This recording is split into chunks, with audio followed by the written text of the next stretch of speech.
A Tale of Two Suspects. This is an uncomfortable story. I generally like the stupid criminal stories where we can all laugh at the vanity of those who commit a dumb crime. This is not one of those stories. In fact, if you think at some point that this story is about to end happily ever after, get ready, the rug's about to be pulled out from under you. This doesn't have a happy ending. Neither one of these stories, it's just, that's the kind of story it is, unfortunately. Let's talk about Scottsdale today versus in the past. Today, Scottsdale has approximately 241,000 residents, according to the 2020 census. The land area is 184 square miles, going all the way from McKellips to the south, all the way past Carefree Highway, several miles. I don't even remember the name of that. It's in Desert Mountain. It's some faraway street that's the northern boundary. Our current mayor is Mayor David Ortega. Now let us take a look and let's travel back in time to the first story. We're going back to 1962. Now there's no map of 1962. There's a map of 1961 and there's a map of 1971, but there's nothing in 62. And a bunch of land was annexed by the city in 62. So I've created this map using boxes and triangles and everything. It took about 4 hours. I hope you appreciate it. But I made this map to show the northern end of Scottsdale in 1962, Indian Bend Road. Amazing, huh? Southern end is McKellips, although I think they called it Van Buren back then. But that's the southern area.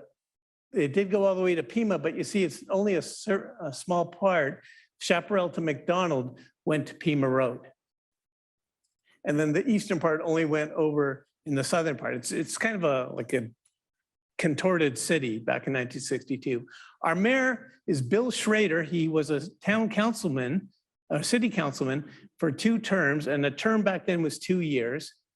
And then he got elected mayor in 1962. He served until 64. And then he got appointed the head of SRP.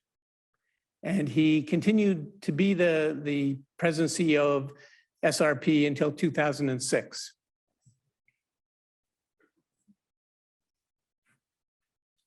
Oh, there's our picture of Bill.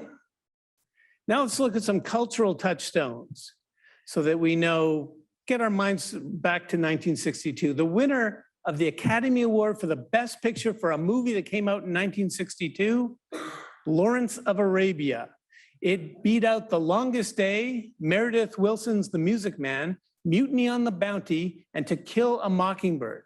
What an impressive list of movies that went out. And now let's contrast that to the #1 television show of 1962, The Beverly Hillbillies. Not quite the same level of cultural impact, but it beat out Candid Camera, The Red Skeleton Show, Bonanza, and The Lucy Show. That wasn't I Love Lucy, the sequel, The Lucy Show without Desi Arnaz. And the #1 song for the week of May 24th, 1962, when this case happened, was Ray Charles' I Can't Stop Loving You.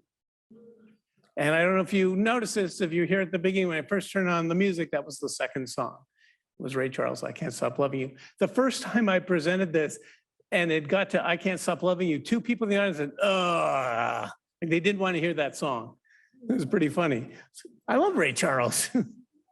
I Can't Stop Loving You was the #1 song.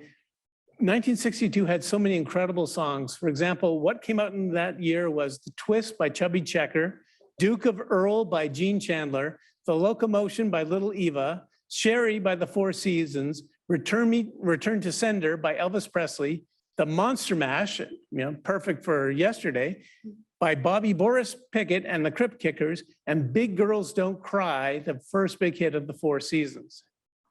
So that all happened in 1962. The area that we're going to talk about is Scottsdale Road and Frank Lloyd Wright / Bell, meaning the Phoenix side. Scottsdale Road is the border between Scottsdale and Phoenix in this part of the city. And the left side, everything to the left of Scottsdale Road is Phoenix, and everything to the right is Scottsdale. But remember, we're talking 1962, so this is all Maricopa County land. There's no city owns this. No city is anywhere near this. It's probably 10 miles to the closest city. So we see the airport, and you actually see the airport in the old picture. Frank Lloyd Wright went, and Bell Road, because Frank Lloyd Wright, or I'm sorry, Bell Road continues up north with the golf course. So that's the area we're talking about. Let me show you what it looked like back in 1962. This is an aerial photograph of 1962.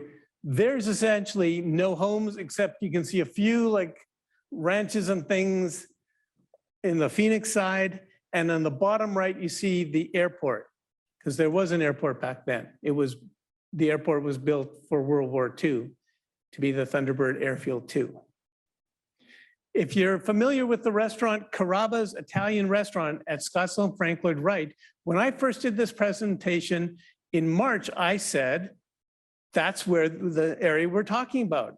And then I drove by yesterday and Carrabba's is gone. They closed up. So that's the area, but it's not there anymore. The building's still there, it's just not that same restaurant. Because we're talking about 1962, and this is Maricopa County land, the police department that would respond to this is not the Scottsdale Police Department, it's the Maricopa County Sheriff's Office. And the sheriff is Cal Boyer. I'm sorry, Cal Boyce is his name. And he was appointed to complete the term of Sheriff Ernest Roach, who unfortunately, after he found out he won the primary, he was so excited, he went out to do a parade and he dropped dead of a heart attack in the parade. So Cal was appointed as the sheriff, and then he continued the term, and then he won over and over and over again until he won from like 49 until 69 or something like that. It's a very long time. He's the second longest serving sheriff. And I think you guys probably know that the longest serving sheriff in Maricopa County is Joe Arpaio. And he actually comes in our second story for just a second. One of our victims is Joyce Sternberg. She was born in Tuscaloosa, Alabama on April 10th, 1942. And her parents were Mr. and Mrs. Cliff Sternberg, and they lived at 6402 East Calarosa. So here's a picture of Calarosa. This is south of Indian School Road, and you see the canal on the bottom right of the screen. And so, I'm sorry, it's north of the canal and north of Indian School Road. That's where it is. And here's what it would look like today. You notice how all the pools, let me just go back to that for 1 second. Very few pools that you see in the backs of homes in 1962.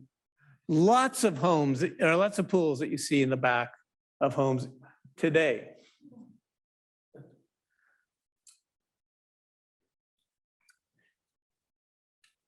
The McKellips, our other victim, McKellip, they lived just on 36th Drive in Phoenix. This is what their home looks like today. You can see there's been additions added on to the original ranch home. It now is 4 bedrooms, 5 baths, 4,409 square feet. It was valued at $3.19 million, and it sold last on April 30th, 2021 for $2.6 million. It was not that big nor that expensive when the Sternbergs lived there.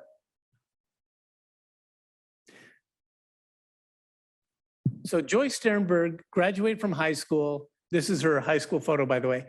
And she went to work for Mountain States Telephone Company, which is what Mountain Bell was called before that. So that was the phone company. There was no other companies that you could work for. If you worked for the phone company, you worked for Mountain State Telephone Company.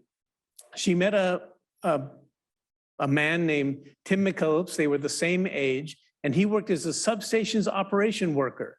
And they started dating in October 61. They got engaged to be married, and they planned to be married on April 1st, 1963. That was almost a year away from the events of our story today. Both victims lived with their parents. They did not have their own places. They were 20 years old. And there's Tim in his high school photo.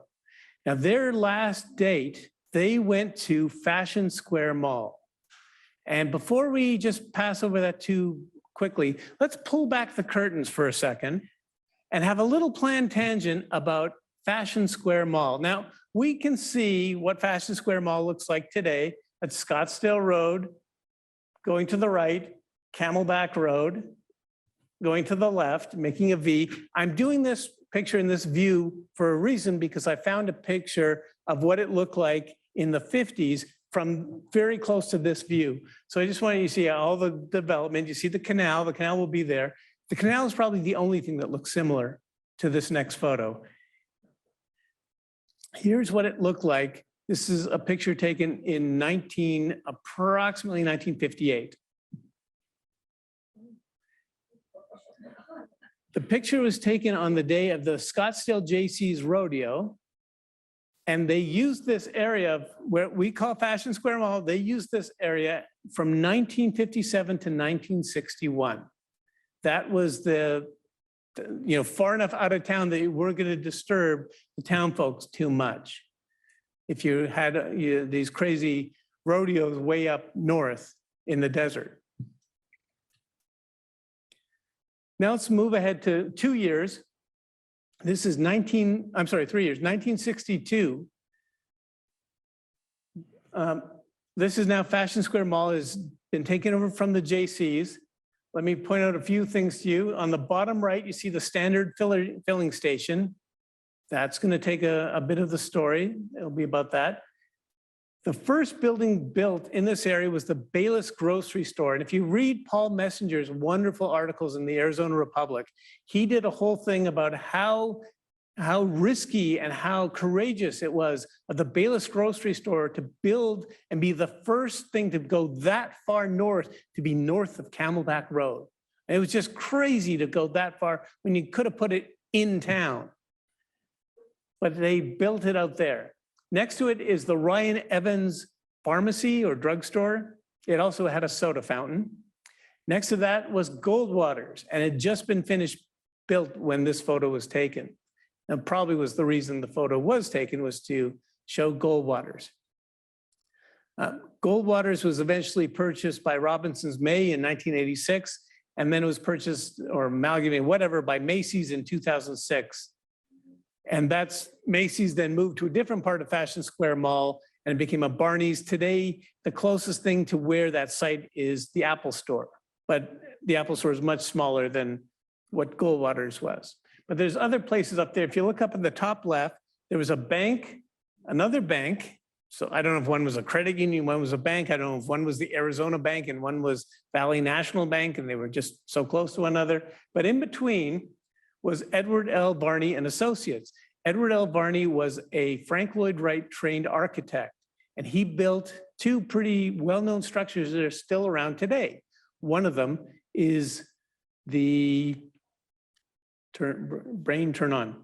One of them is ASU Sun Devil Stadium, and the other one is the Hotel Valley Hope. Both originally built by Edward R. Varney and Associates, Edward L. Varney Associates. So now let's close there we go. Let's close our tangent. We're now in 1962. Tim and Joyce are going on their date. They stop off at the standard filling station. In 1962, the gas was 20, I might have written it somewhere else. Gas was about 27 cents a gallon. And if they got 15 gallons, then their gas would cost a little over $4, or not as much as the per gallon price that we are all paying right now for gas. And that was to fill their car. After they went to the filling station, they figured out that they had milkshakes, and they got it from the soda fountain at the Ryan Evans drugstore, and from their soda fountain.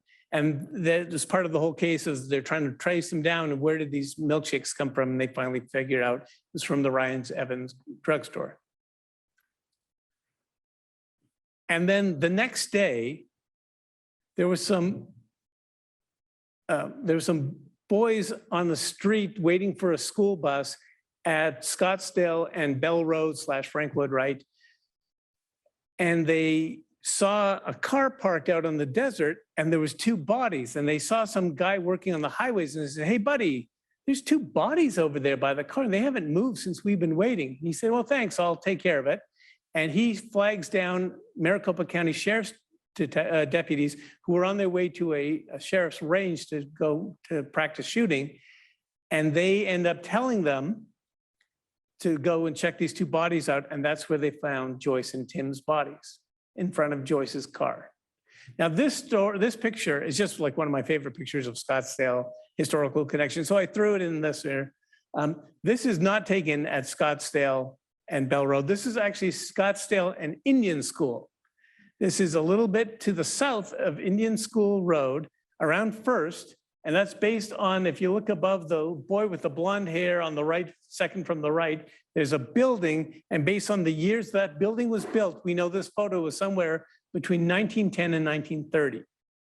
But we haven't been able to figure out anything else about this, but they were playing marbles, and someone stopped to take a picture of these boys playing marbles on Scottsdale Road, which was all dirt, as you can see.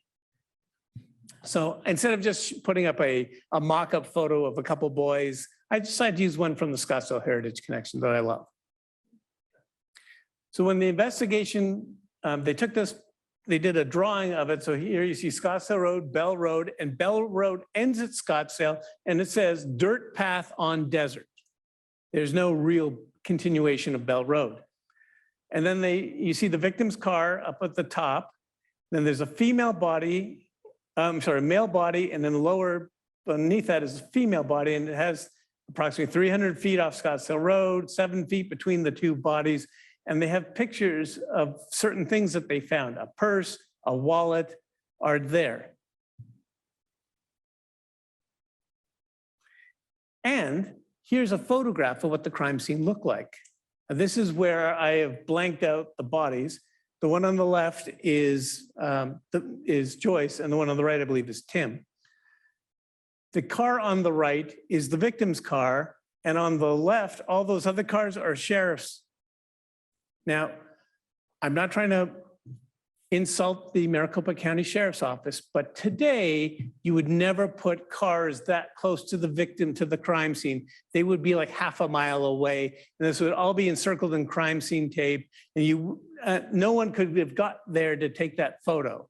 But this is 1962. They don't know about DNA evidence, and people were allowed to walk through the crime scene. The reporters and the television crews were allowed to walk through the crime scene and say, "Hey, did you see this over there?" to the police. They found 4 shell casings, a man's wallet that still had $4 in it, so they knew that robbery wasn't the motive here, because $4, that's a lot of money, 1962. Human hair, but human hair was never told to the public. They kept it completely silent, and they had fingerprints on the victim's car. They were able to compare and exclude many of the fingerprints as being Joyce or Tim's fingerprints, but there were 5 prints that they could not identify. This is a picture of Joyce's car. The other thing about Joyce's car was they didn't,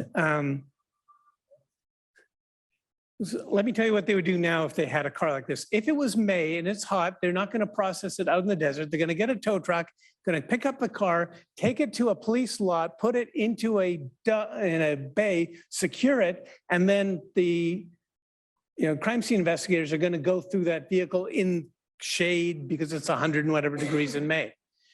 Here, they just called for a tow truck and said, "Yeah, go take it to your lot, and we'll send some crime scene people to take fingerprints later."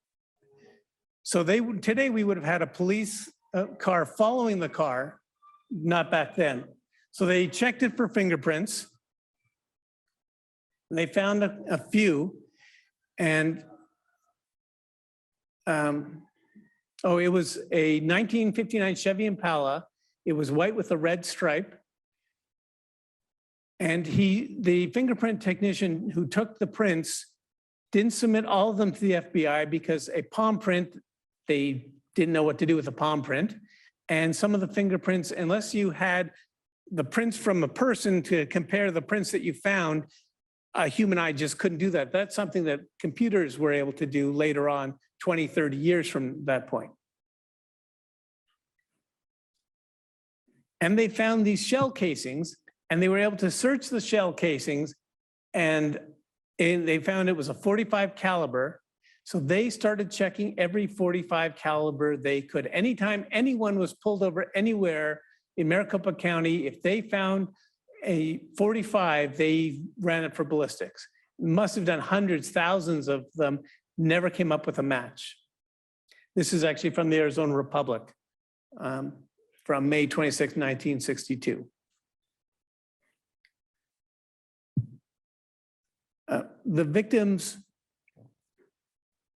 there was a huge outcry. These were two young lovers. Oh my gosh, they were wonderful people. How could they possibly be killed like this? Why can't we solve this case? So the pressure was mounting on Maricopa County to solve this case. And they tried and they tried and they just could not do it. Eventually, they did a $1,000 reward offered by the telephone company, put up the $1,000, a huge sum in 1962, and hundreds of tips came in, but no tips led to an arrest. Now, let's talk about $1,000 for 1 second. There is an ad from that Mountain telephone system. They put up the 1,000. No arrests were made based on the information from any of the tips. So they raised it to $2,000. Again, huge sum of money. Again, lots of tips come in, a lot of tips that sounded like, you should check out my ex-boyfriend because I don't know about him. He probably could have done that, but nothing happened. So they raised it again, now $4,000. Hundreds more tips come in, none of the tips resulting in any arrests. They raise it to $7,000. More and more and more tips, no arrest.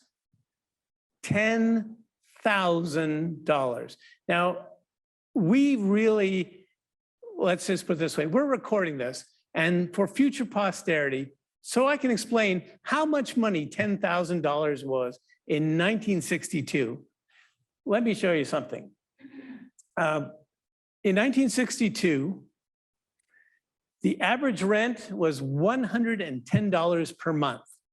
A brand new car, on average, $2,924. The average income of a person living in Scottsdale in 1962, $5,556 per year, average income.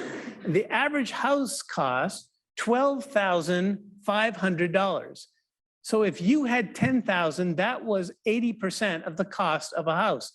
If you're a mathematician, and I just bother you, it's 79.68% of the cost of a new house. If you had 80% of today's house, a house today, according to Realtor.com, the median price is $782,000 for a house sold in Scottsdale. So $10,000 in 1962 would translate to the same home value purchase, $625,000. That's a lot of money. There was some questions about the investigation. First off, there's the issues I already told you about the crime scene. They moved they allowed people to walk around, the people from the media. There were tire tracks from another vehicle, but they never took casts from the tire tracks. There were fingerprints at the car scene. There was no real chain of custody. They did find blood, but they never bothered to type the blood. And the palm prints on the vehicle, they got the palm prints, but they didn't turn them into the FBI, but they'll come back into the story later. After a year or two, the investigation was ongoing, but there were no leads, no suspects, no money had been turned in. But using the advance of hindsight and the work and investigative work of other people, we're going to present the tale of two suspects. There's one suspect named Ernie Valenzuela and another named William McCumber. And we're going to start talking about Ernie, and then it'll kind of come into the Bill McCumber story. So about 3 months after these murders, a woman named Linda Primrose was arrested. She was about 19 years old at the time, and she was arrested, I believe, for possession of marijuana, and she was doing something. And she ended up serving some time in a jail, in a county jail. And while she was there, she told one of the prison guards, I was there when those two teens were killed. I can tell you all about it because I was there. I know exactly what happened. So the prison guards called up the detectives. A couple detectives came down and they took her out of jail and they drove her over to the site. And she said, no, this isn't where it happened. And she walked them to the exact location in the desert where they were murdered. So let me show you. Again, going back to this photo, if you remember, there was a bunch of physical evidence. Why were the male and the female body apart? They didn't know. What was with the clumps of hair? And no one in the public knew about the clumps of hair. She goes ahead and tells that she was out with this girl named Terry or Teresa. She used both names to describe the woman. And they decided to hang out with this guy named Ernie and his two friends. She couldn't remember Ernie's last name. It could have been something like Salazar, but she didn't really remember. They were hanging out, and Ernie said, hey, I've got a marijuana stash over at Scottsdale Road and Bell out in the desert. No one will ever find it. Let's go and get some of the marijuana. So they all agreed, and Ernie was driving, so they didn't really have a choice. And off they go, and they drive out there. And when they get there, they see that there's these two lovers already there. And now, why did the two lovers go out there? Because Scottsdale and Bell was considered so far north that they called it Lover's Lane, because you knew your parents would never go that far into the desert to find you, to catch you. So they go out there, and the victim's car is there, and the two victims are in the car, and they say, hey, move your car, get out of my way. And Tim says, no, essentially, we're busy, leave us alone. And Ernie gets really mad. He runs back. He reaches under this car seat. He pulls out a gun, a .45. And he walks over and he shoots Tim. And then she starts to run away. And so he shoots her in the back. Then she tells the detectives that Terry or Teresa, her friend, got out of the car, reached into her hair and grabbed her hair and pulled out two clumps and yelled, oh my God, what have you done? And she threw the hair clumps to the ground. Now remember, no one knows about this hair. How does she know about the hair? And how does she know to tell to the exact same place? And this is the first time anyone's explained why the bodies were apart. It fills all these things that she shouldn't have any knowledge of how it happened. She also described Ernie, and she said he was about 5'8", 150 pounds, black wavy hair, and brown eyes.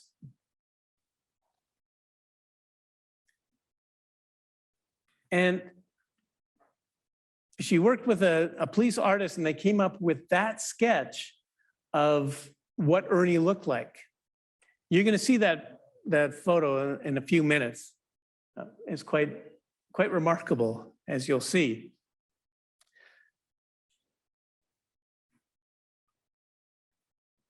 When she died, her daughter said that she kept a scrapbook of the case. Every story she could find in the local paper, she cut out and put in this scrapbook, all about the case. Isn't that an interesting thing, that if you didn't have any part of the case? Well, the county decided that she was making this stuff up. She just wanted to get out of jail and drive around for a little bit. So they essentially told her, no, we don't believe the validity of anything you've said. They wrote it all up. They put it in the case, but that was the end of it. In 1964, Scottsdale police officer Buster Shaver, badge number 10, called the Maricopa County Sheriff's Office after he had arrested Ernie Valenzuela for joyriding in Scottsdale. And Ernie told Buster that he had killed those two youths on Scottsdale Road. Ernie, well, isn't that an amazing coincidence? So Buster Shaver called the Maricopa County Sheriff's Office, who sent the detective sergeant in, who not only interviewed Ernie, but he also had a psychiatrist interview Ernie. And the psychiatrist turned in his report, but somehow the report didn't get to the judge in time, and the judge let Ernie go. But, oh, and that is a picture of Buster Shaver from that's not just any picture, that is actually Buster Shaver from a cigarette ad in 1961. In his Scottsdale police uniform. That would never happen today. He would be an internal investigation if he did that today. Yeah, that's essentially what they were going for, was the Marlboro Man type of thing. So could Ernie be that guy? Let's put the picture of Ernie, that's his booking photo, and let's put it side by side with that composite sketch that Linda Primrose did. So what's Maricopa County's Sheriff's Office determination? That it's not the same guy. And it gets written up, put in the police report, and buried. Now, Ernie, this is not the end of Ernie's experience with the law, but Ernie gets much worse. And one of the things that he told detectives was that he hated to see any type of lover's lane. It just drove him crazy. That why didn't he have someone great like these guys always had these great women with them, and why didn't he have a great woman with him? So he would try and just mess with them and screw with them, and he didn't really care. So he gets let go. And a year or two later, he's out at a bar, and a couple who are Native American offered to give Ernie a ride home. He takes them up on the offer. He shoots and kills the husband, and then he rapes the wife and leaves her for dead, but she crawled out and got to a church, and they ended up calling the police, and they found Ernie inside the car of the victims. So it's kind of like, this is the guy. And she definitely identified him as the guy. So he gets assigned, because it was on Native American land, so it's a federal jurisdiction, and he gets assigned a federal public defender. His man name is Tom O'Toole, is his defender. And while he goes to interview Ernie Salazar, Ernie tells Tom, I killed those guys, those two young guys, a young couple out on Scottsdale Road. I was the killer. And Tom's like, hey, let's talk about the two you just killed. Let's not talk about your old killings. Let's focus on, no, let me tell you the story. And he tells him the whole story of what happened, of why he killed them, and goes through the whole thing, exactly what Linda Primrose said. But he tells this to Tom O'Toole. And Tom O'Toole said, I absolutely believed it 100%. It was like talking to evil, to hearing him describe this. He works on the case of the current thing, but he ends up getting assigned to a different case, and they assign a different attorney. And the different attorney comes in, and he tells him the exact same story. And every one of these attorneys believes Ernie 1,000%. They're absolutely convinced that Valenzuela did the killings of the two youths. This is Thomas O'Toole around 2012. He became a Superior Court judge in Arizona, and he became very well respected. And to his dying day, he believed that Ernie was the murderer. Completely, absolutely convinced. But like I said, he got reassigned. So he gets transferred to a different attorney, Ron Pettica, and he again confesses to Ron. Plus, Ron has a psychiatrist do an interview with him, and they give him sodium pentothal, which was known as truth serum, although it's been refuted since then. And he wrote a report, the psychiatrist wrote a report saying, this is the man who killed those two people, and he killed the youth from 1962. So he's sent to prison on federal charges, and he served his time. He was bounced around for a little bit. The reason he was bounced around is he would always cause fights in the big courtyards with the other prisoners, and he sometimes killed people in these fights. So he finally gets transferred to Leavenworth, Kansas, where he starts a fight with the wrong guy who has a shank on them, and he gets shanked in the prison yard. But that was 1973, and he's killed. So when Tom O'Toole hears about the second suspect, he believes, he knows that Ernie is dead. So he says, okay, I couldn't say anything before because there's attorney-client privilege. But how can I have attorney-client privilege when the client is dead? So he approaches the Arizona State Bar, and they have an ethics committee, and he presents this as a hypothetical. Let's say an attorney hears a confession, and let's say the person dies. Should that attorney report that to the court if another person is now going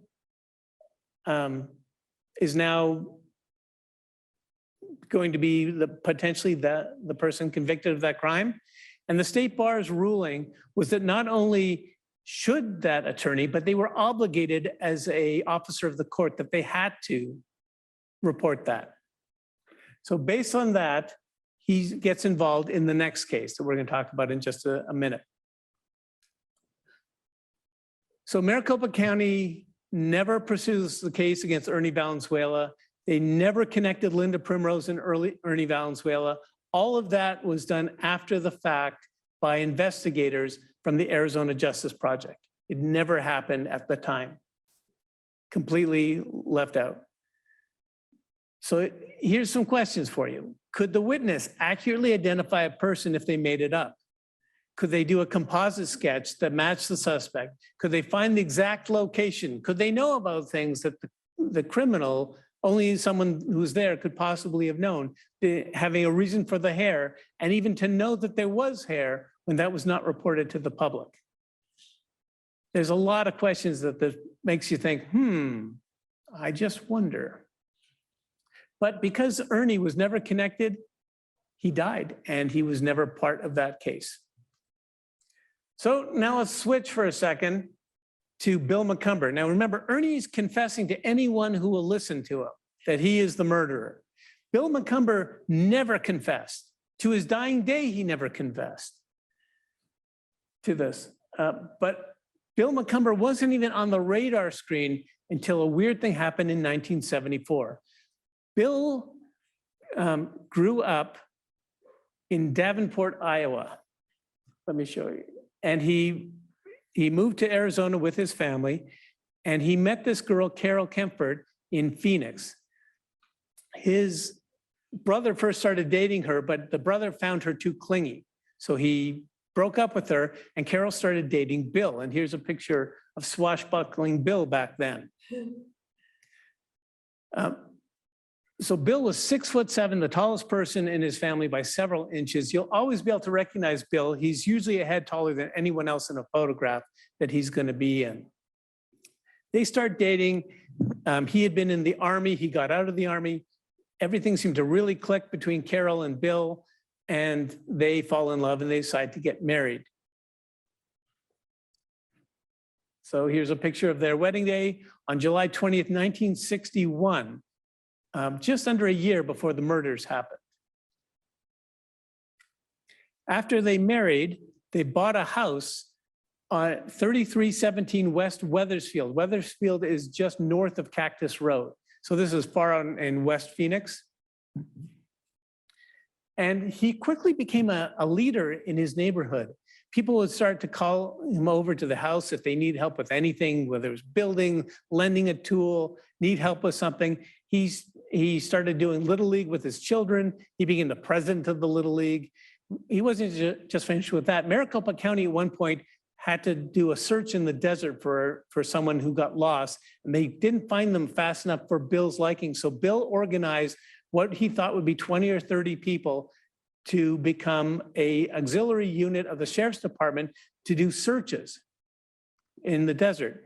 And the original 30 ended up being over 150 and became one of the most successful things that the Maricopa County Sheriff's volunteers did in the 50s and the 60s. So this guy is like Mr. Phoenix, he's like the poster child for good citizen of Phoenix. They had 3 boys born in 63, 65, and 67. Their names were Scott, Stephen, and Ronnie. Like I said, he just was a great neighbor to have, according to all of his neighbors. He went back to school to Glendale Community College and then to Arizona State University. He got a bachelor's degree in business management in 73. He got hired by Honeywell, but was promoted as a process control engineer, making the staggering sum of $12,000 a year in 1973, a good salary back then. And Carol raised the boys, when after they had gotten old enough, she decided that she wanted something to do. Her career was more important, so she decided that she would become a fingerprint technician. And she started doing ride-alongs with police officers. She liked to practice things of taking fingerprints, and she would use Bill frequently to take fingerprints. So she had a set of his fingerprints. Bill would point this out in the future, including his palm print and all of his fingerprints.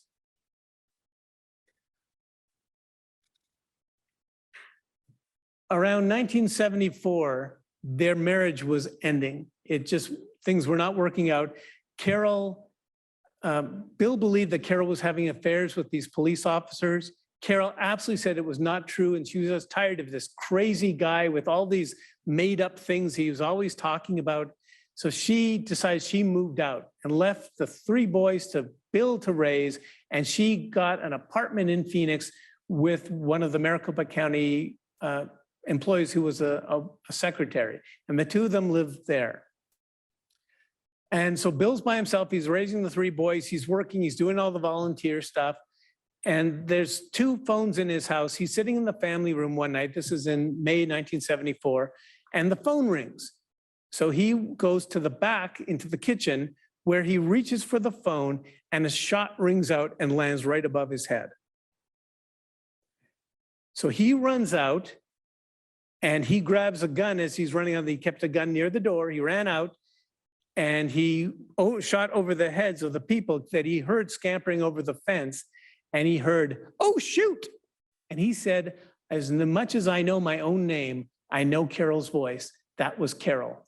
And I think she had one of her police friends taking a shot at me, trying to take me out."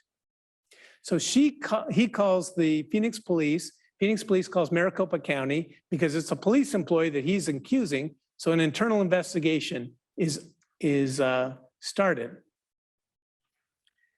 So Carol gets called in for this internal investigation, and they go into a room and they close the door and they talk for 1 hour. And during that 1 hour, she's never recorded. No one takes any notes, and there's no one transcribing what is said. At the end of an hour, they stop, get out, bring a person in to do transcription, and they redo it to get her statement. And her statement now is that in 1962, when she was a newlywed, she hadn't had kids yet, Bill comes home one night and he's covered in blood. And she says, "What happened? Why are you covered in blood?" And so I saw some boys stopped over the side of the road. So I pulled over to help them, and they jumped me with a tire iron. This is my blood. I got hit. And he has this thing, and she goes, "Yeah, well, okay, whatever. Well, let's get you cleaned up." And then she claims the next day she hears that these 2 lovers got killed at Scottsdale and Bell Road. So she believes that it was Bill who did it, and she just didn't put the 2 together until 1974, when they were in the middle of divorce proceedings. And she was being accused of being part of an assassination attempt of her ex-husband, or soon-to-be ex-husband. So once she makes all these statements, then she also says that Bill is called, she talks to Bill and says, I'm done, we're going to get a divorce. And he apparently cries and says, no, our marriage means something to me. Let's stay together. And if you do, I will turn myself in for that murder. And he confesses to her. This is what she says, that he confessed to her. So the next thing is that Bill gets called in for the same internal investigation. Now, Bill has an idea that Carol's doing some stuff and he doesn't know what, but he decides it's in his best interest to bring in a witness with him. So he asked one of the people who helped him with his volunteering work with the county for the search and rescue party to come in with as a witness. They put Bill into a room with this witness for 12 hours. No recording. There were tape recorders back then. It was not recorded. No notes were taken, no transcriber. But at the end of 12 hours, the two detectives come out and say, he just confessed. Bill says, I didn't confess. The witness says, I didn't confess. But the two said, yep, he confessed. So what are they going to do? He gets arrested. But they're not finished with the investigation. Carol gets a polygraph, which is not admissible in court, not then, not now, but it says that she is being truthful in what she said. Now, part of the thing about polygraphs is they say, I don't know this, I'm not, I've done many polygraphs, but for employment purposes, not for murder investigations, but I've been told that if you believe something, you can pass a polygraph. You just have to convince yourself of something. That's what I've heard. Don't know if that's accurate, but she was able to pass a polygraph. So Bill gets arrested for the case for the 1962 murders, now in 1974, 12 years later. And when this happens, they check through his house and they find that he has a .45 caliber gun.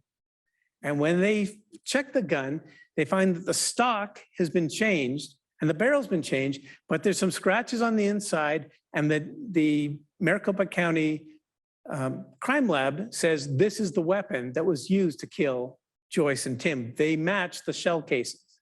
So so Bill's case isn't looking too good at this point. So just to recap, remember this about the investigation. The internal investigation done of Carol, all notes, everything, lost. Carol McCumber's statement was recorded after 1 hour. What did she say before the hour? Did she cut a deal? Nobody knows. Never recorded. Bill McCumber's interview, not recorded, and the officers said he confessed. The other two said he never confessed. Fingerprints, they were never secured. They were just left that any fingerprint technician could have access to those fingerprints.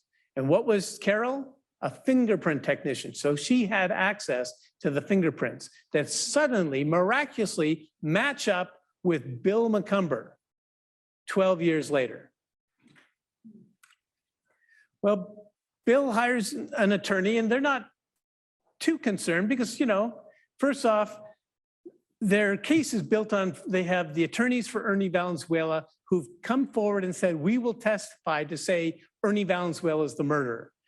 They have a witness to the crime, Linda Primrose, who can explain things that nobody else could know, should have known. They have a ballistics expert that came to them and said that the ballistics expert in Maricopa County, that ballistics expert they felt was making a mistake, and that the gun that Bill's gun was not necessarily the gun. They had character witnesses because Bill was this upstanding member of the community that everyone really liked. And then they had Bill's testimony that Carol was framing him. So it sounds like a pretty good defense, don't you think? Unfortunately, it doesn't go quite like that. The attorneys for Ernie Valenzuela, the ones who said that we know that Ernie confessed, the judge ruled that they could not testify. It wasn't credible. The witness to the crime, Linda Primrose, she gets on the stand and she tells them that she recants her entire confession and the whole thing that she said in 1962. So that's gone. The ballistics expert, he is not allowed by the judge to testify in the trial. They said it wasn't credible. So all that they have to defend was character witness and Bill's testimony. That was it to defend him. Guess how that went? Not well. He's found guilty and sentenced to 2 life sentences in prison. In 1975, the Arizona Supreme Court reverses the conviction, saying that the judge should have let the ballistics expert testify. And many of the justices felt that, but not a majority, felt that they should have allowed the attorneys to testify. So they go back to court for a second time. So he gets released from jail or from prison, and he goes back into court. And he's got the same case to defend himself again. The attorneys for Ernie Valenzuela, the witness to the crime, the ballistics expert, the character witness, Bill's testimony. But this time they won't get shut down, right? This time it'll work. You know what's coming, right? The attorney for Ernie Valenzuela, even though they brought Ernie Valenzuela's mother to the scene and she released the attorney-client privilege, the judge ruled that his testimony was not applicable to the case.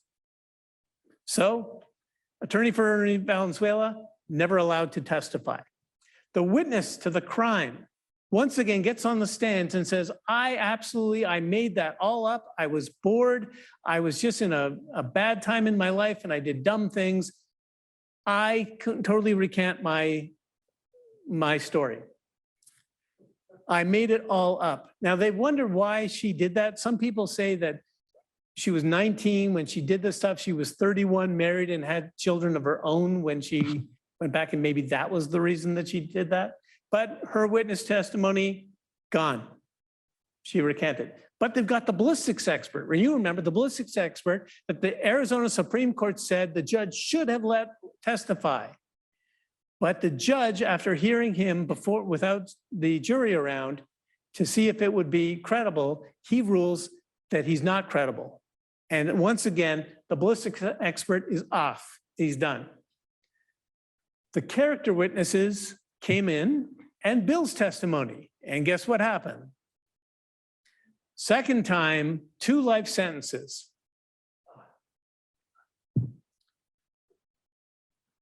The evidence that put Bill's at the scene of the crime. Now, the ballistics experts said the gun was the gun that was used, but they couldn't prove that Bill shot the gun. But what could they do? They had no person that they could offer. There was no other credible suspect to suggest. And none of the stuff about Ernie was allowed or considered admissible. So Bill gets sentenced to life in prison and he goes to Florence prison. And at first things are pretty bad for him. He gets beat up a lot, but he's a big guy, 6'7". And he's a nice guy, and people eventually start to like him a little bit more, and he starts doing different things in the prison. But then another blow would come to later on. In the 80s, all the appeal process were exhausted, so all the evidence was destroyed. They didn't keep evidence for once that all the things were just, or all the appeals were gone. There was no DNA evidence. It won't be invented for at least 10 more years. Now, evidence is kept for 100 years for a homicide. But back then, it was kept until the appeals process would run out. Then they would destroy it all. In fact, if you guys remember the Bob Crane case, they found the evidence was supposed to be destroyed, and someone made a mistake and put it in a storage thing again, and then they found it years later. That's how they were able to test that one. But there was not a great chain of custody for that stuff. So anyways, so all of the evidence is now gone.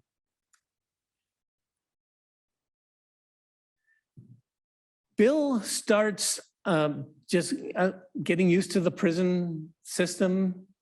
And one day, the JCs decide to create a Florence prison chapter of the JCs. The warden at that time was a big advocate of trying to get people to come out as wonderful, helpful people in the community. He didn't believe in the punishment all the time. So he decided to he allowed the JCs to come in and form their own chapter. 30 people showed up for the initial meeting of the founding of the chapter. Bill Macomber was one of them. And before the end of that night, Bill Macomber was elected the president of the Florence Roadrunner chapter of the JCs. Bill immediately started doing things for the prisoners to make things better. He started classes for inmates in financial management, public speaking, personal dynamics, family living. In 2 months, the chapter doubled in size to 60 members. The JCs hadn't seen a group develop so quickly. He received permission to open up a snack bar, and they made money that was donated to charity and improved the equipment for the prisoners. They decided to help out Special Olympics and a new nonprofit called Make-A-Wish. And that's what they supported. Bill became a mediator for the prison when they would have disputes and they didn't want to, get the prison guards involved, so they would have prisoners become mediators. Bill was a mediator. He became known as Pops, that's what he was called. And they started selling things in this snack bar. And Bill started writing books. He wrote fictions, he wrote poetry, he wrote nonfiction books, and they started selling them out of the commissary. And all the money went to help nonprofit organizations and buy equipment for the store or for the prison. All in all, things are going really well for Bill Macomber. He seems to be adjusting very well. Some of the different JC chapters around the state want to know why this one chapter is doing so well. So they approached the prison to release Bill with a guard and come and present to their JC chapter about how he did such a great job so quickly. So he starts getting released with a guard and visiting different JC chapters. And one time he's in a Phoenix chapter and they need to get gas, but it's dinner time. And the prison guard said, "We got to go get some food." And they didn't give me any money to feed you. And he says, "Well, you know what? My parents live 5 minutes over there. If you want, we'll just go over for dinner right there and they'll feed me and you." And the guard said, "Well, that's a good idea." So they drive over to Bill's house, Bill's parents' house, and he has dinner. The guard has dinner with Bill's parents and Bill. And it just seems like amazing things. There's a softball field that the prisoners want to use, but it needs about $5,000 to fix it up. Who has $5,000? Well, the JCs did, and the JCs fixed up the softball field. In 1981, Macomber attended the JC's award ceremony in Phoenix, and his parents were on hand to see, and the warden of Florence Prison, to see him awarded that the Florence chapter was the state chapter of the year, and Bill was elected Arizona chapter president of the year. While in prison, it's kind of amazing, don't you think? There is a prison newspaper. It's called La Roca. And it was the in-house publication. It was written by the inmates, and it featured many articles. And Bill was either in articles or wrote articles promoting the JCs and all that he could do. He did presentations highlighting the success of the Roadrunner JCs as the most awarded prison chapter in JCs in the United States. Then the prison had a problem. One of the things that they thought would be a great money maker and to help out nonprofits was called the Arizona Outlaw Prison Rodeo. They would have it at Florence Prison. They ran it for 3 years and it lost money every year. So the warden got this idea. Let's turn it over to Bill and the JCs, see how they do. Bill is not in this photo. This is a photo of the Arizona Outlaw Prison Rodeo. And in its first year of Bill and the JCs running it, they made $40,000 with a net profit of $13,000. The prisoners decided to donate $2,000 to the Memorial Fund for a prisoner's family, $2,000 to improve the Florence prison, and the rest, nearly $9,000, was donated by the JCs to charities. This was the first year the rodeo made money. Bill had to go out to promote it. So guess what the prison did? They gave him a truck and said, you go out and go promote it and then come back. No guard. In the course of the 2 years that he ran the Arizona Outlaw Prison rodeo, he went outside 200 times and returned nearly 200 times and returned every single time. He never ran off. They asked him, why didn't you just run? And he said, my word is my bond. If I said I was coming back, I came back.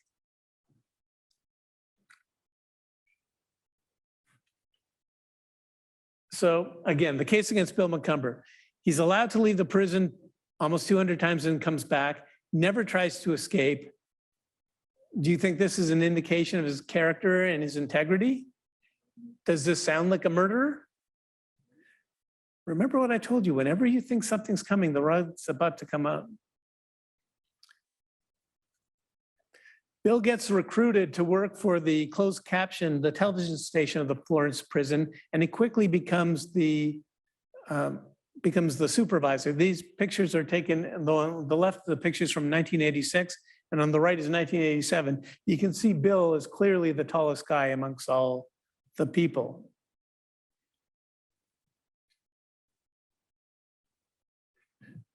Around 1998, the Arizona Justice Project is approached by one of Bill's cousins and said, we believe that this is a travesty of justice. Would you look into it? Now, this is not the Arizona Innocence Project.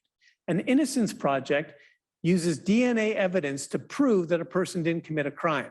A Justice Project looks for what they call manifest injustice, where there's no good evidence that ties someone to a crime, but the person got convicted anyways, and they try and get the person out.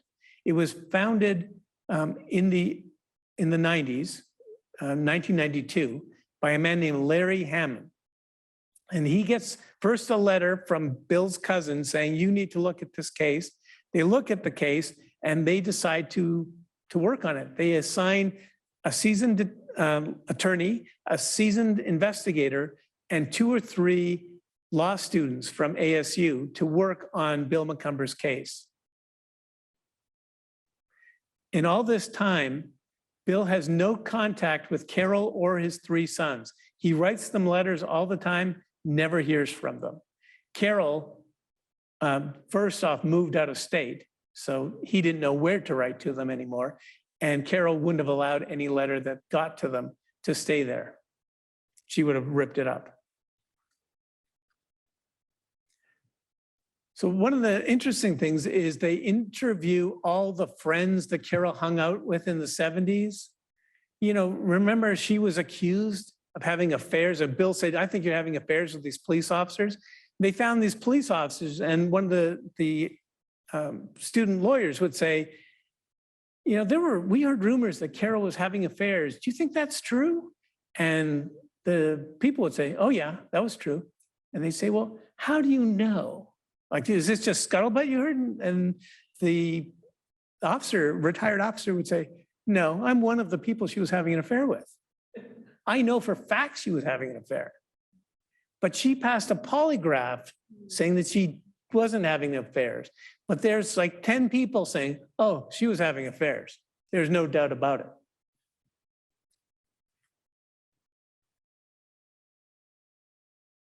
Then they start looking at the whole thing about the fingerprints and was this the original stuff? There's whole stories about that. I'm not going to get into all the details because I'll be here all night if I get too much involved in this case.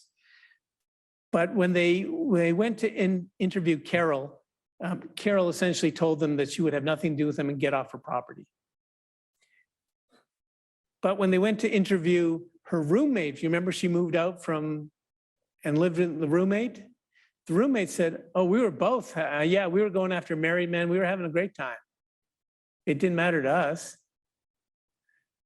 So kind of not good for her side of the story. Bill, as years go by, they keep working, they keep investigating, but it's a slow process and there's limited resources and they're getting donations, but there's not a lot of money. So they do the best they can. Finally, Bill petitions for parole from the Arizona Board of Clemency. This is not a parole board, this is a clemency board. It's a little different. The way Arizona wrote the law, if you want clemency, you have to say, I committed the murder, but I've been penalized for 10, 20, 30 years, and now I've decided that I was wrong, and I'm asking for clemency to the conviction remains, but I'm asked to be released from prison after 10, 20, 30 years. In Bill's case, in 2009, we're talking about over 30 years that he'd been in prison. So the Arizona Justice Project joins the appeal, and they bring all their investigators and testimony from what they've done to find about Bill's case. The Maricopa County Sheriff's Attorney's Office doesn't send any attorneys to give their side of the story. There's only Bill and the Arizona Justice Project. One or two family members showed up there. They were very adamant that Bill was the guy and he was convicted twice. And how can they even think of clemency? But at the end of this, the Arizona Board of Clemency votes unanimously that he should be released. So once they decide that, it goes to the governor. And the governor has three things they can do. The governor can approve it, the governor can deny it, the governor can do absolutely nothing. And if it's a unanimous decision, then Bill would go free. If the governor does absolutely nothing. The governor at the time is Jan Brewer. And Jan Brewer had just decided she was going to run for re-election. So she saw this case and she decided, denied. So Bill goes back, files another clemency request. He's thinking, well, maybe if they say twice, maybe she'll listen to me the second time. But this time, the Maricopa County Attorney's Office has got embarrassed from the first time. They send attorneys. They send people from the Maricopa County Sheriff's Office, and the families show up in force. Plus, most of the people on the clemency board had rotated off, and there were new people on the board. And they heard the whole story all over again, and the clemency board denied the second time. So Larry Hammond, who's been in charge of the Arizona Justice Project for this whole time, he's starting to have health problems. He contacts two friends of his, Jordan, we'll find him in a second, Lee Stein and Jordan Green, that's his name. And they take over the case and they decide to take it to what's called, I'm forgetting this. But essentially, if Bill would say that he did it, he was guilty, they would let him off for time served. It would be 38 years in prison at this time, and at this year. So this is Jordan Green on the right, the attorney, and he's going to come into it in a minute or two. So there's Jordan Green, and they present the case to the judge, and the judge orders Bill McCumber to stand up. Then he orders the bailiff to remove all shackles from Bill McCumber. And then he says, I order you released from prison, from captivity, with the sincere apologies of this court. Bill McCumber gets released not only from the shackles, but he gets released. And that's Lee Stein, the other attorney, is on the left. That's Bill McCumber on the right. As you can see, much older than the original Bill McCumber that we saw. And Larry Hammond is to the right, but he just got cut off the picture, but you can see his name is on the bottom of the thing. So here's Bill, he's saying, like, they're asking him questions like, are you angry with the court system? And he says, the court system did what it had to do. I had to do what I had to do. they made it up to me. It just took them a little long, but it's all good. I'm released now. What are your plans? Oh, I'm going to go live with my cousin. This is my same cousin who went to the Arizona Justice Project all those years ago and fought for me all the way along the line. They asked him, do you have any contact with your family? Well, one of my sons, my youngest son, Ronnie, he has been contacting me. He's met me. I'm hoping to get to meet my grandchildren for the first time in my life. And I haven't got to see Ronnie that many times in person. So it's kind of like a happy ending, right?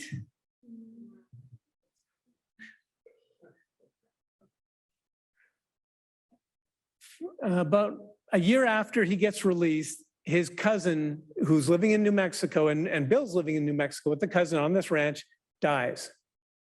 And so Bill has no place really to live. So his son, Ronnie, takes him in. Says, you can stay with me. You get to know your grandchildren. That ended up being not a good thing. So on October 7, 2013, Bill McCumber is arrested for one count of sexual assault of a child. The victim was one of his grandchildren. He was found guilty in 2014, and he was sentenced to prison in October 2016.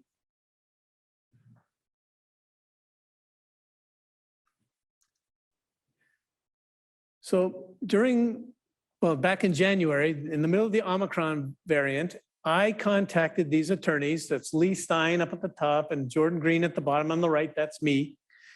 And we were doing this by Zoom because Omicron, wasn't safe, or we didn't think it was safe. We didn't know it was safe. Who knew anything back then? So we did a Zoom meeting.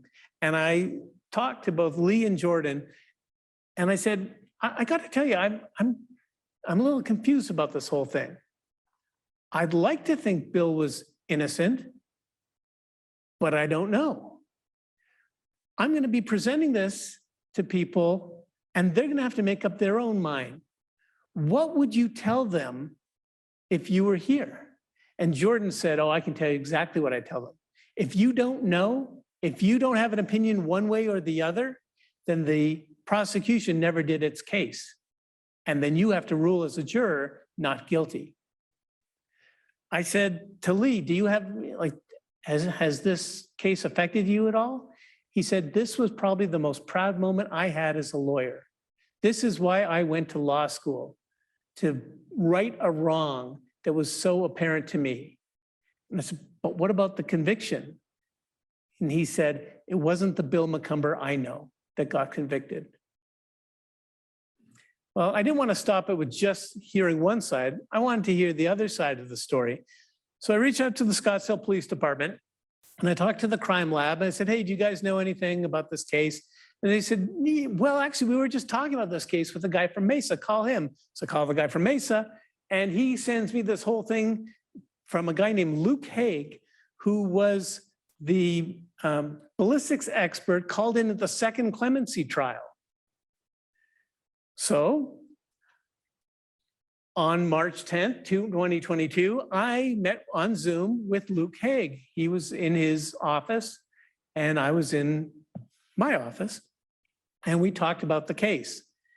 And I said, so you were only involved with the clemency hearing, right? And he said, oh no, I was involved from the very beginning. I said, what do you mean?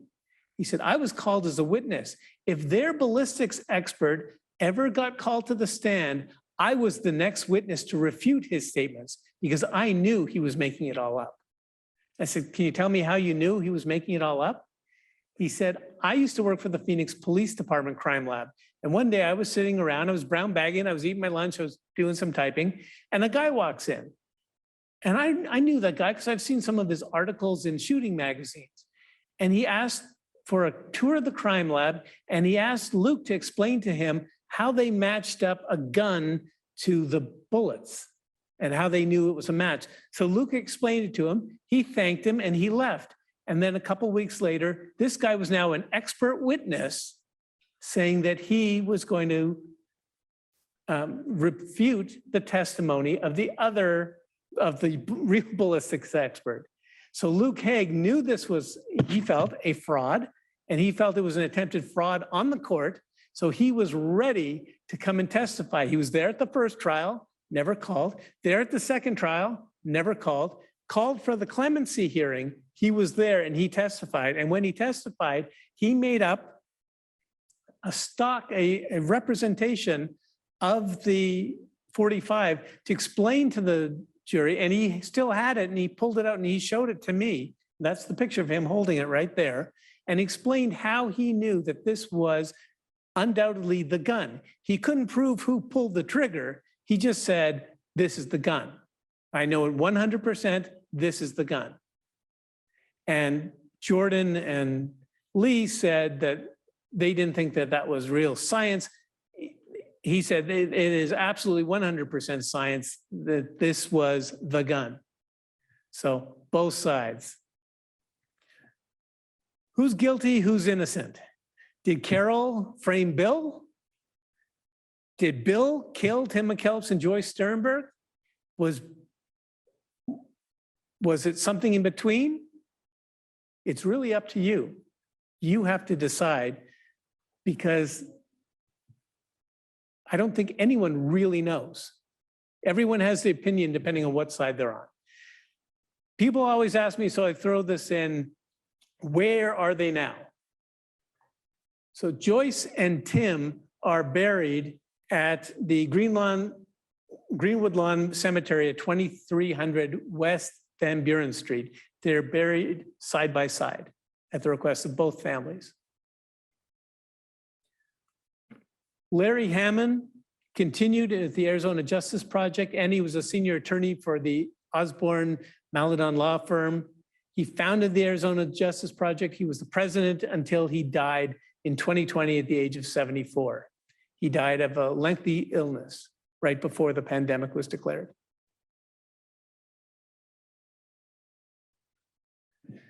Jordan Green, he's the attorney who was the lead attorney who got Bill out at the end, partner in the law firm of Perkins Coie for more than 15 years.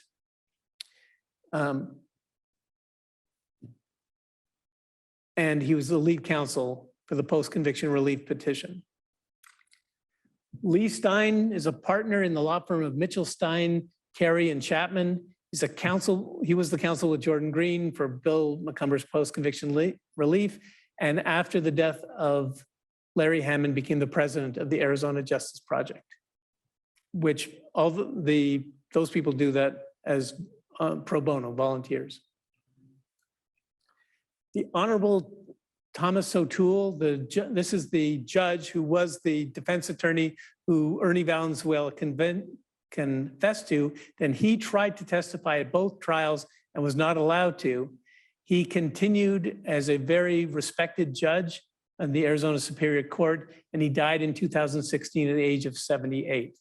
And he absolutely believed, he's been interviewed several times, and he absolutely believed that Ernie Valenzuela killed Tim McKellips and Joyce Sternberg.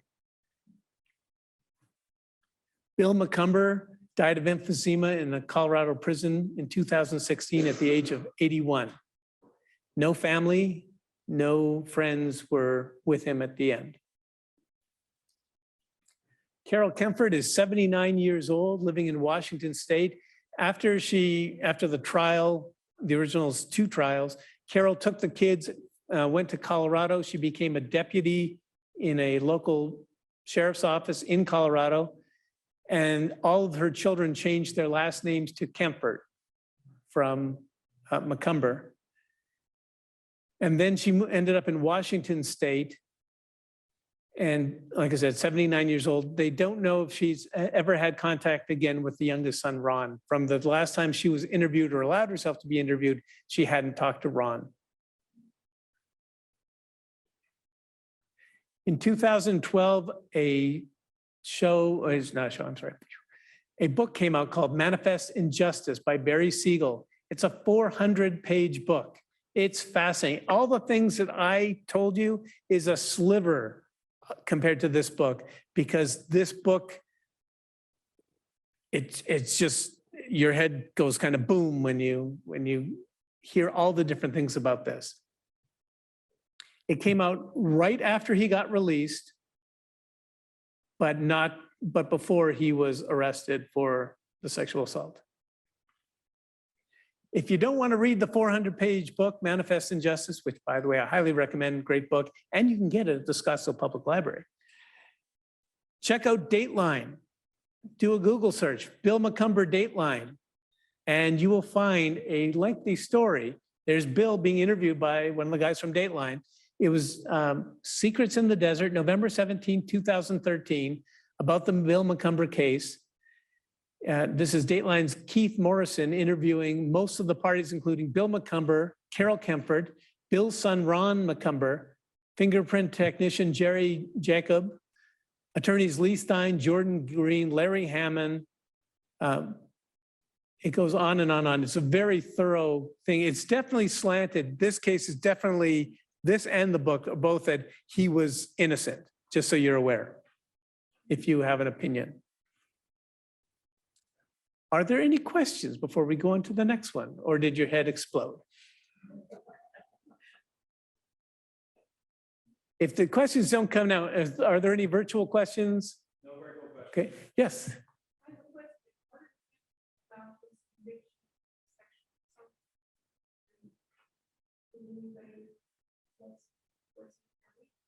Ron Macomber, his son, said, I want to have nothing to do with him anymore.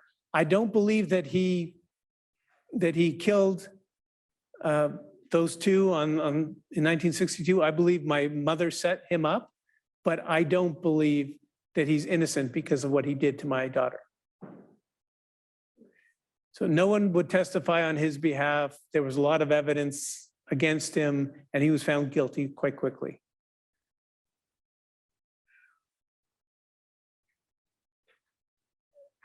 Any other questions? I've been asked, like, what would Valenzuela's motive be? And he said that he was so drunk and high that he just wanted to get his drug stash and he didn't really care about anything else. I've been asked, but why wouldn't Linda Primrose, the one who was there, the witness, why wouldn't she testify? But yet she would keep all the articles. And that's just the question that we can't ask her because she's no longer alive. Her daughter kept the album that had all the stuff. And it certainly makes you wonder and think. Anything else? Then we will go on, keep on trucking. This is a fascinating case. So I did this in March. And for this case, I said, I'm going to do a story about a body part found in another city. That's all I said. My phone lit up with calls before I did this. I had people telling me that they knew exactly who it was. They knew the person who was the suspect, and she was the most evil thing in the world. I had other people who said the husband was he was a bully and he was horrible. I've had both sides calling and yelling at me that I should say that this person was evil, or I should say that this person was railroaded and again, I let you decide. We're going to move forward in time to the year 2000. The mayor is now Sam Campana in the year 2000. Everyone in this building has a very special place in their heart for Sam Campana because she was mayor when this building was purchased and became a city building. And actually, Don Pryor, you're sitting in the audience. Were you on the council when that happened? Or was it after you? So, yes. So Don, we have to thank Don Pryor for this wonderful building. Thank you, Don. The population in 2000 was 200,000 in Scottsdale. The census in 1990, 100,000. So doubling in population in those 10 years. She served as mayor from April 2nd, 1996 to June 5th, 2000. She was the first female mayor of Scottsdale. And she was also the mayor that had to take over from Mr. Scottsdale, Herb Drinkwater. Not an enviable task. Not that she did anything, he was the beloved mayor of Scottsdale. How do you take over from that? Best Picture Oscar in the year 2000, Gladiator. It beat out the movie Chocolat, Crouching Tiger, Hidden Dragon, Aaron Brockovich, and Traffic. Not as good a lineup as the last one at 62, in my humble opinion. And then the TV show. Oh, the TV show. The #1 show in 2000, Survivor, in its first season. So we're at season 22 now, I guess. It beat out ER, Who Wants to Be a Millionaire, Friends, and Monday Night Football. The #1 song for the week of January 27, 2000. Normally I know the song or I'll listen to a song and go, oh yeah, I remember that song. This one, nothing, I've listened to songs from the 30s that I knew better than this song. This was Savage Garden, I Knew I Loved You. Never heard of this song. The songs it beat out I knew, but don't know anything about this. It beat out What a Girl Wants by Christina Aguilera and Smooth by Santana. So just, it wasn't those songs week. It was Savage Garden for some reason. The victim of this story is Ira Pomerantz. He was born February 24th, 1939 in Brooklyn, New York. He was the son of Howard and Jean Pomerantz, who were also both born in New York. He attended James Madison High School in Brooklyn, New York, and he was a member of the basketball, track team. He sang, was a lunchroom and gym guard with ambitions to go to college. In 1962, at the age of 23, he married Joan Miller in Manhattan. The following year, in April 16, 1963, he enlisted in the United States Army. He served in Vietnam as a lieutenant and ended his service in 1964. See if I can.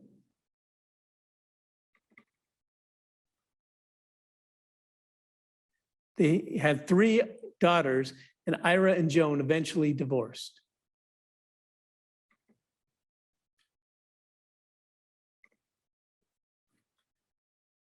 So the other side, the suspect is Valerie Pape. She was born on January 29, 1952 in France. She was a upper middle class upbringing, and after high school, she married an accountant and moved to Paris. They couldn't have children, so they adopted a girl. The marriage ended soon after with the husband claiming in court that she was mentally ill. The court ruled for the husband and said that she could have no custody or visitation of the child. Valerie decided to leave the country, and she came to the United States because she had a friend in Scottsdale, Arizona. She attended cosmetology school, and after graduating, she dreamed of opening up her own salon. In 1994, she started doing hair in an assisted living facility, and she met a resident named Howard Pomerantz, and Howard offered to set her up with her divorced son, Ira Pomerantz. The two hit it off, and in 1995, they were married. This photo you'll see later on, it shows up in a lot of things. Ira owned a condo in Gainey Club Drive, but she wanted to live in a house. So he bought a 4-bedroom, 3-bath, 2,900 square foot home with almost an acre lot in McCormick Ranch for $288,000. Today's value, $1.89 million. Valerie opened up a beauty school in 1997 on Marshall Way. Pomerantz bought her a sporty Jaguar car. The salon was very successful, and she was charging $48 for a haircut. And that was a lot of money in the 1990s. Valerie selected Marshall Way because it was upscale, because it was elite. It would draw the clientele she wanted. Most people didn't even know that the street was called, why the street was called Marshall Way. Do you guys know? It's time for a planned tangent. Let's go back in time. So how did we get Marshall Way? Well, of course, after Thomas Dewey Marshall, the Vice President of the United States from 1913 to 1921. He was the Vice President for Woodrow Wilson, who was a Democrat. So why would someone who was the governor of Indiana and became the Vice President of the United States get a street named after him in Scottsdale, still to this day? Well, to tell you that story, we have to go a little bit further back in time. Oh, there's Thomas Riley. And talk about the Kimseys. William and Elizabeth Kimsey moved to Scotts around 1915. Before that, they were living in Indiana and they would visit in the winter and stay at the Graves Guest Ranch over on Indian School and Scottsdale Road. William and Elizabeth is one of three women who play a very important role in Scottsdale because they turned to their husbands in 1918 and said, "We want electric power in Scottsdale or else." And the husbands knew what that meant. So they formed an electric company, and William Kimsey was one of the three owners. The others were E.O. Brown and Charles Miller. E.O. Miller of Miller Road, Brown of Brown Road in Old Town. Not Brown in Mesa, that's a different Brown Avenue. So Kimsey is the only one who doesn't have a street named after him of the three. So William and Elizabeth come to Scottsdale, but before that, he was a clerk of a court in Indiana, and his daughter worked for him as the assistant to the clerk of the court. At one point, an attorney came in town for a case, and his name was Thomas Riley Marshall. And his daughter, Lois, and Thomas kind of hit it off, even though he was about 10 years older than her. They got married, and once they did get married, it became very successful union very quickly. Within a few years of their marriage, he went from being an attorney traveling around the country to the governor of Indiana, and a few years after that, the vice president of the United States. And he lived a nice, comfortable life. Essentially, from Lois, definitely was a good thing for him. So the Kimseys. This is another great photo from the Arizona Scottsdale Heritage Project. That's not Lois Kimsey, her mom on a suspension bridge across the canal. That's Camelback Mountain in the background. This is taken about 1900. The library thinks it's 1899. And the photo is looking to the northwest. Have you got that? So, I mean, I don't think I would be brave enough to walk across a suspension bridge with no arm rails over the Arizona Canal. And she's doing it. She's literally doing it. The Kimseys had three children, Mort, Lois, and Wallace. Mort became our second mayor of Scottsdale. Lois became the second, not the first lady, the second lady of the United States. Poor Wallace. I mean, Wallace is certainly not as known. So then Lois marries Thomas. They get married. And when they want to come visit the family, they come to Scottsdale. The Kimseys decide to build a home, and they built it just on the north side of Indian School Road on the other side of Scottsdale. And if you've been following things with development going on right now, there's a building that's going to be built there called the Kimsey Building, named after the Kimseys. And across the street, they decided to build a house for Lois and Thomas. And what was across the house? Well, it was empty land. So they built this beautiful home. That's what it looked like. If you were to try and go there today, you would be at Panera Bread on Indian School and Scottsdale Road. You'd be on the land that used to be owned by the Vice President of the United States. So they had this beautiful home, and they use it as a winter getaway from the cold. This land has also been a Pharrell's ice cream parlor in the 80s. It was Fuddruckers, which literally had the world's greatest hamburgers, in my humble opinion, and Paradise Bakery until a few years ago when it became Panera Bread. And for those of you watching remotely, I'm sure it's something else right now in your time.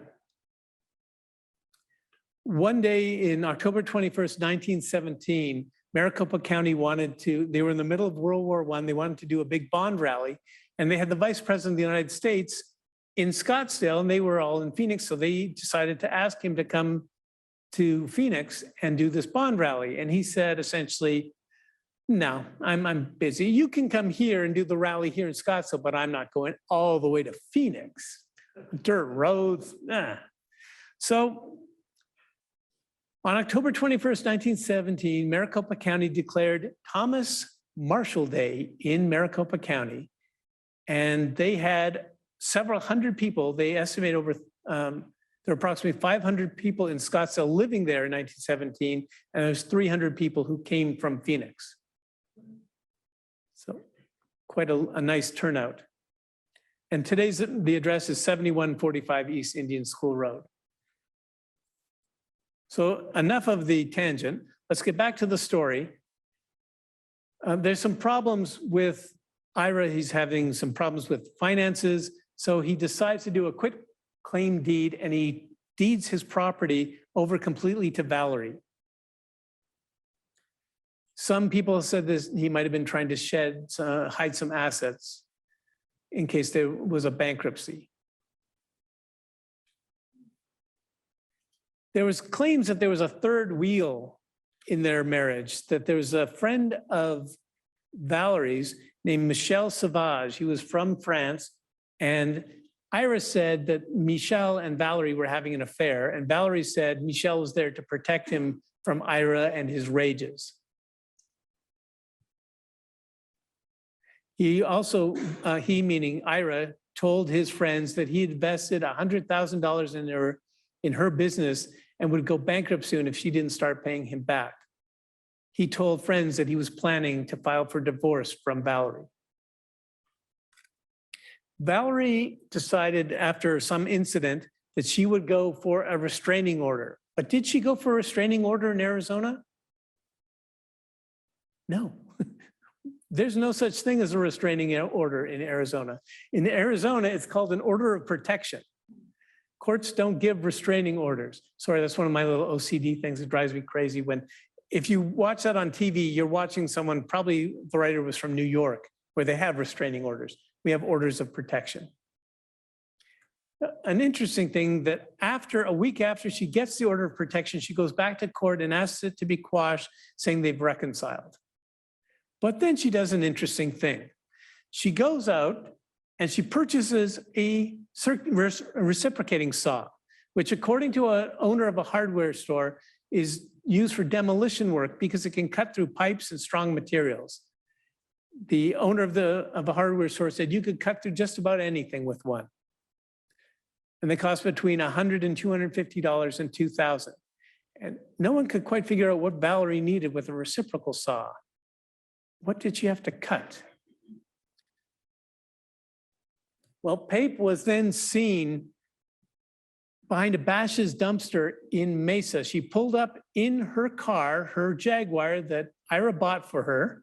She was dressed up in high heels and a pantsuit. She went into the back and lifted out a very heavy item and threw it in the dumpster. Bad luck for her. There was a guy waiting to do a delivery to the Bashes for the Bashes to open, and he saw her do the whole thing. He thought it was so strange, especially because she was dressed not right for someone throwing trash. He wrote the license plate number down. Then when the Bashes opened up, he went to the loading dock supervisor, reported what he had, and the two of them walked to the dumpster, found the bag, opened it up, and found the torso of a man. When they were able to identify it, it was Ira Pomerantz's torso. Because the torso was found in Mesa, it was considered a Mesa homicide, not a Scottsdale case, even though it was believed that the murder was done in Scottsdale in their home. She then said she killed him in self-defense, so they asked her why he was shot in the back. She then said she was defending herself because he was beating her. And again, they said, then why did you shoot him in the back? And then they said, why did you wait 3 days to dump his body? And where's the rest of the body? And to this day, we don't know the answer to that question. The media became obsessed with this story. Not obsessed, I mean obsessed with this story. There were stories in the paper in the year 2000. I found them until 2004 about this case. They loved this case. Every time they could put a picture of her and something was in here. And the attorney that she hired, Larry Hammond from the Arizona Justice Project, gets hired. He wasn't doing this as a pro bono work. He did this for his defense practice. Oh, and then she claimed that she found him shot in the back in her home. So that's why she dismembered him and dumped his body in different parts of the valley. It made perfect sense. More stories. This now, you can't see the far right is a picture of Michelle Savage, Valerie, and Ira. This detailed case is about the explained the whole thing of the three parts to this. The couple had a third wheel kind of thing. They love to run the photo of her getting married, and they'd have a sort of at the wedding, at kinder, better times. It kept going on and on. More stories about different people, different things. Then she started running into a foul with Sheriff Joe Arpaio. See, in all these pictures, she's always filmed in nice clothes, not in stripes. And Sheriff Arpaio is not going to have anyone getting publicity if it's not him, or if he's not there to have his picture taken. This was simply not acceptable. So he ordered that she had to be in prison stripes from now on. The attorney, Larry Hammond, appealed this to a judge saying, look, you guys keep taking her picture, so let her wear nice clothes. Don't prejudice the judge, the potential jury, that she's all in stripes already convicted. And it went back and forth. But in the end, Sheriff Joe kind of has his way. He wins at the end. As this story says, that he's had it up to here. She's going to wear stripes, and that's all there is to it. This may sound familiar if you've been to the Valley for a while. This story, they talk about, there was a girl named Mikkel Biggs who was a little, like 8-year-old girl, and she was snatched outside of her home, and she's never been seen again. And they're saying, why isn't Mikkel Biggs getting as much attention as Valerie Pape? There was a lot of criticism. So the paper actually had to write a letter explaining, essentially, you're buying it, so we're printing it. If you stop buying it, we'll find something else to print. But every time we print a story about Valerie Pape, it sells out. So we're doing more stuff about Valerie Pape. That might ring a little bit, if you've lived here any while. You might remember another person named Winnie Ruth Judd, and she was known as the trunk murderess.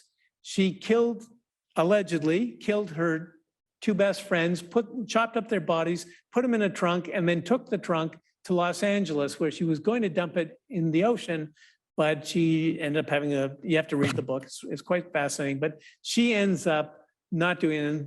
She is widely believed, and there's actually a book that she was covering up for a businessman in Phoenix. And that's why she took the rap, but she never did. She was in the newspapers for decades because she was going to be killed. They got rid of that. They made her, she was guilty by reason of insanity. They locked her up in an insane asylum, and she broke out of the insane asylum over a dozen times over the years. And it's a great story. Jana Bommersbach book on Winnie Ruth Judd, absolutely fascinating if you haven't read it. But she tells Jana how she broke out all those different times. And every time she broke out, her picture was in the paper. It's a big deal. Another person was Jodi Arias, who killed her ex-boyfriend, and she was in the paper, still in the paper today. So it definitely seems that this is a recurring theme. A female murderer gets lots of coverage in the paper.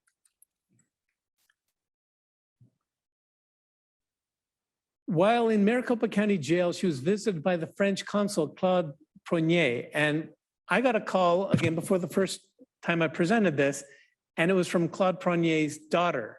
And he said, you need to call my dad. He's very clear, very lucid. He's about 89 years old, and he has the best story because he met Valerie Pape in prison.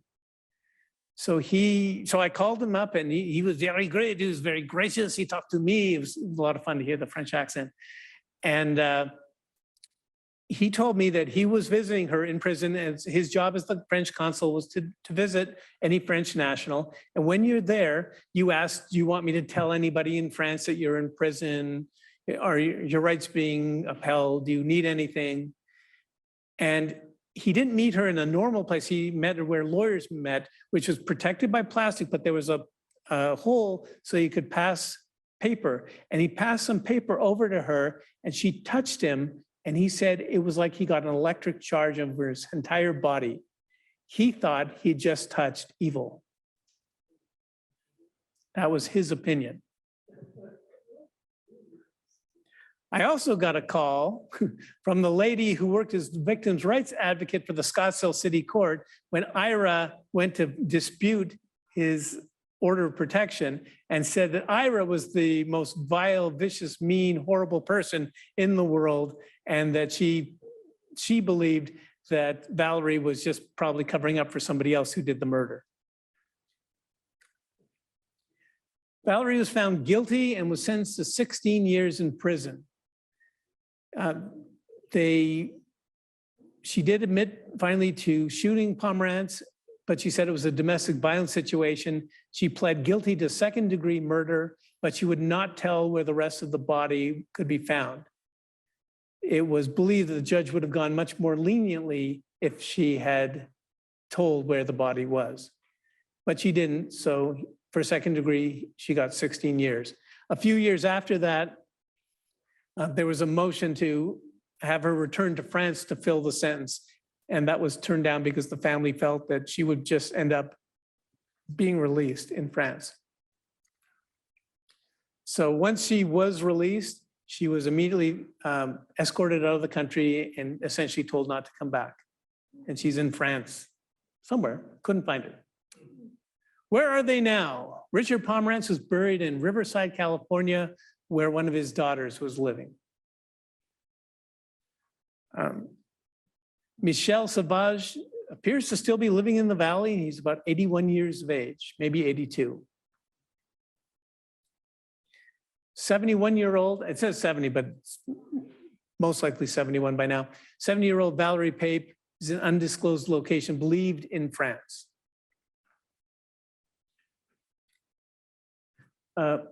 The former Valerie Pape Salon is now Sensible Money LLC, a financial planning company. If you're on the Oxygen network, there is currently unavailable. There is a show called Snapped and tells the story of people who are pushed so far that they snap and commit murder.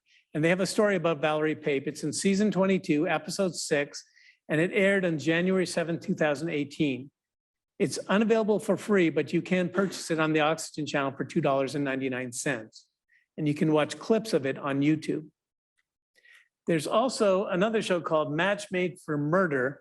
This is on the Investigation Discovery Channel, had a show called Deadly Women. In this season 5 episode, Match Made for Murder, it made up stuff. It totally changed the story. It was like these writers said, well, we could make the story sound even better if we change this.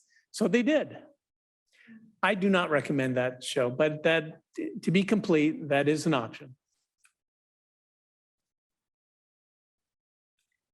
And there's no book about Valerie Pape, although it, maybe one day there will be. Who knows? Are there any questions? More head exploding? The first time I did it, I got more questions about the first one than at the end of the second one. People processed and they started asking me questions.